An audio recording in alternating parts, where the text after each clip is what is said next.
It was raining the day Daniel lost his mother. He stood by the window, small hands pressed against the cold glass, watching the raindrops slide down like tears. He didn't understand much, but he knew one thing: she wasn't coming back. The car accident had taken her, and with her, it felt like all the love in the world had disappeared. A few months later, his father brought home a new woman. Her name was Linda. She smiled at first. She cooked, cleaned, and called him "my dear" in front of his father. But the moment the door closed behind his dad each morning, her face would change. Gone was the smile. Gone was the kindness. "You're not my child," she'd say coldly, throwing a slice of dry bread on the floor. "Eat that if you're hungry." Daniel was just 10, but he knew pain. While Linda's two sons, Brian and Jason, put on their school uniforms and laughed as they packed their footballs, Daniel sat in the corner, silent, hungry, and forgotten. He wanted to go to school too. He wanted to wear a backpack, carry books, and maybe, just maybe, have a friend. But instead, every morning, Linda would push him out of the house and say, "Go to the barber's. Learn something useful. Don't come home until evening." And so Daniel went. The barber shop was noisy. The smell of hair and powder filled the air. Mr. Sam, the barber, gave him a broom and said, "Sweep well, boy. Watch me closely. One day, you'll cut like me." At first, Daniel hated it. He would cry in the small corner behind the chair, wiping his tears with the sleeve of his faded shirt. But slowly, quietly, something changed. His hands grew steady. His eyes watched carefully. And one day, when Mr. Sam was too tired to continue, he said, "Daniel, take this customer." His fingers shook. His heart beat fast.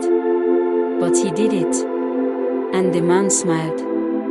"Good job, son," he said. "You'll be great one day." That man came back often. He wore fine clothes, shiny shoes, and drove a car so clean you could see your face in it. His name was Mr. James. He always smiled at Daniel, and Daniel always smiled back. But behind that smile, the pain was still there, the empty stomach, the cold nights, the lonely mornings. One day, Mr. James sat in the chair and asked gently, "Daniel, how old are you?" 12, Daniel replied. "You should be in school," Mr. James said. "Why are you here cutting hair?" Daniel looked down, the clipper silent in his hand. He told him everything. About his mother. About Linda.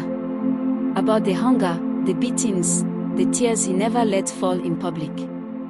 Mr. James said nothing for a moment. Then he placed a hand on Daniel's shoulder and said quietly, "Don't worry. That ends today." The next week, Daniel wore a school uniform for the first time in years. He couldn't stop smiling.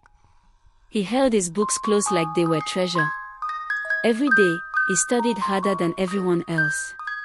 While others played, he read. While others slept, he revised. He knew he was running a race, not just to succeed, but to escape.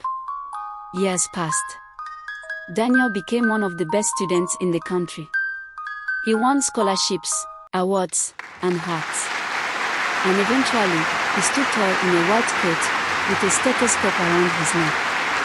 He had become Dr. Daniel, a young, brilliant doctor with a warm smile and a heart full of compassion. But he never forgot where he came from. One morning, he returned to the street he once walked barefoot. He stepped out of his car, now a man, not a broken boy. Linda stood at the gate. Her face was tired, her hair graying, her eyes filled with regret. She froze when she saw him. "Daniel," she whispered. He nodded. Tears welled in her eyes. She dropped to her knees. I'm sorry," she cried. "I didn't know. I was wrong. Please forgive me." Daniel walked to her and helped her up gently. "I forgave you long ago," he said softly. "Because hate would have only held me back. She wept. And Daniel smiled, not out of pride, but peace. Because the boy who was once forgotten had become a man who was remembered. Not for revenge, but for rising.